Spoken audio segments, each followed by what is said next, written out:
Beberapa peninggalan tersebut diduga milik Raja Kertajaya yang merupakan karena pada tahun 1989 seseorang bernama Seger tidak sengaja menemukan sebuah emas berornamen Garudea. Di sekitar beliau dulu banyak ditemukan artefak-artefak menurut sesepuh yang ada di Desa Kayunan. Salah satu contohnya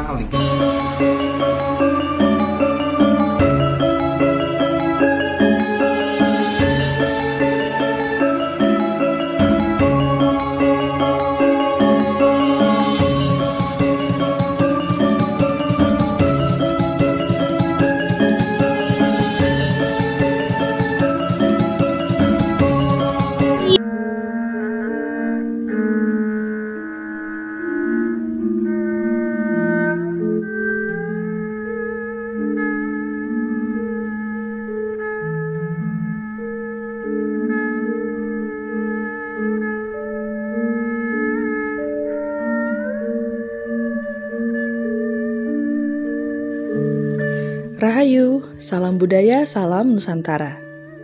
Pembahasan tentang candi memang belum akan sepenuhnya selesai.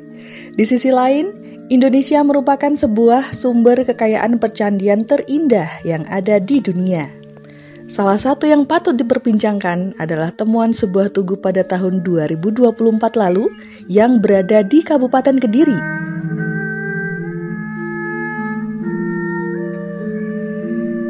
Ya, Desa Kayunan merupakan sebuah desa yang berada di Kecamatan Pelosok Klaten, Kabupaten Kediri, Jawa Timur, Indonesia. Desa ini merupakan sebuah desa yang sebagian penduduknya menekuni usaha produksi kerupuk rengginang, bertani, dan juga berternak.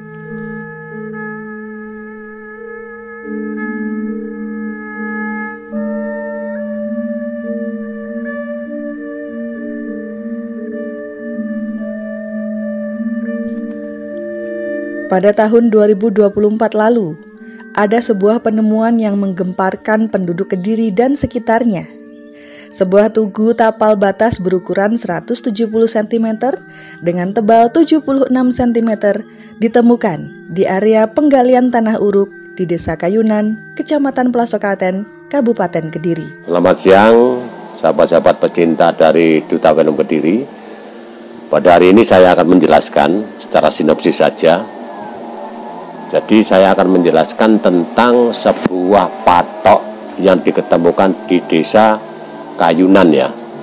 Di Desa Kayunan itu di daerah Kediri, di mana patok itu berangka tahun 1123. Itu adalah tahun Saka, jangan diangkat tahun 1123 itu tahun Saka. Kalau Masehinya berarti tahun 201 ya.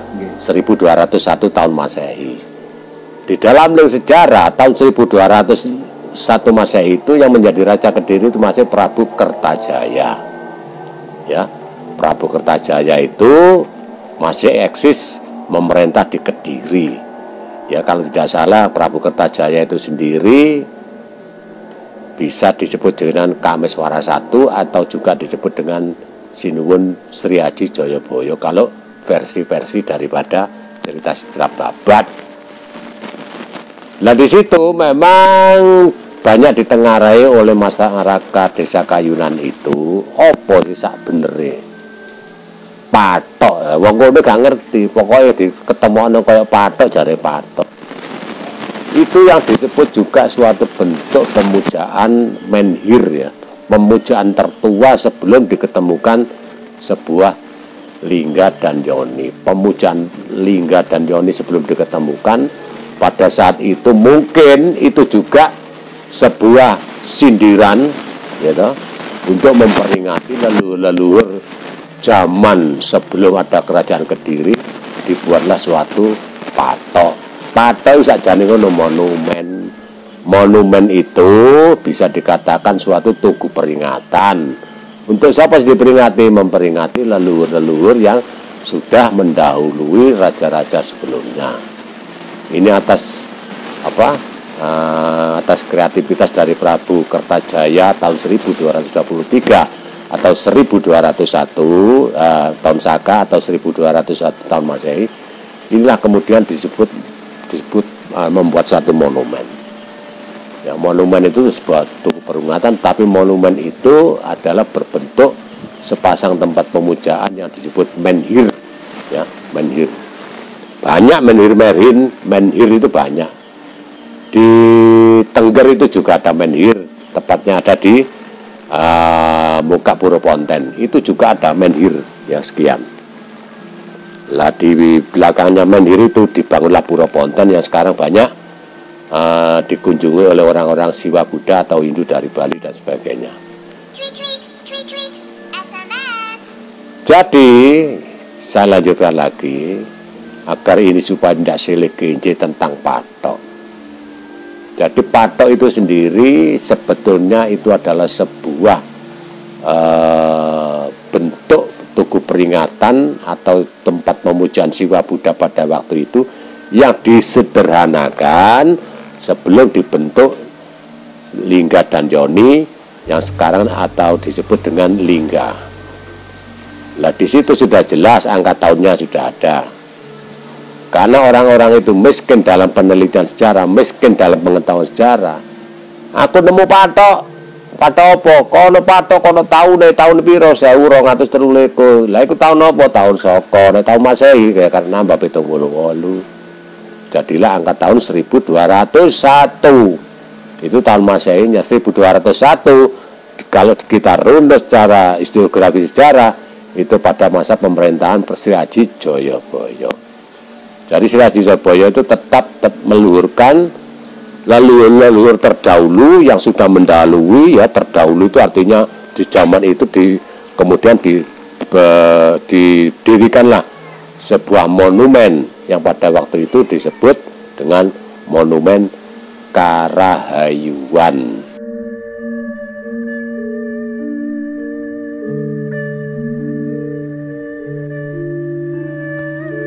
Penemuan tersebut berangkat tahun 1123 Saka. Selain tugu tapal batas, ditemukan pula struktur batu bata kuno, potongan kaki sebuah patung, dan juga umpak.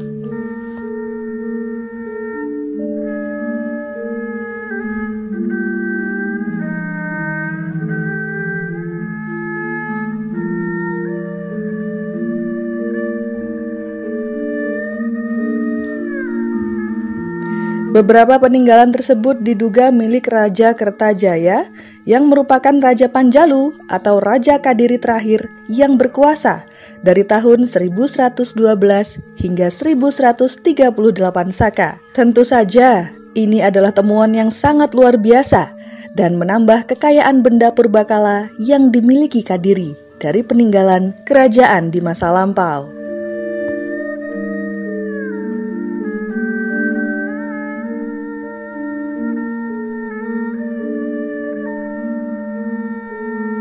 Informasi penting yang kami terima dari data peninggalan Belanda pada 1914, ternyata ada sebuah prasasti yang diboyong ke garasi Bushasti Bangsal pada tahun 80-an. Tentunya sangat menarik perhatian ya, karena Punden Mbah Tejosari menjadi satu dengan garasi Hasti. Semoga saja segera terkuak ya misteri hilangnya prasasti Kayunan. Baiklah pemirsa, sekian informasi yang dapat kami berikan, semoga bermanfaat. Salam budaya, salam Nusantara, Rahayu.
Lampah sirup kali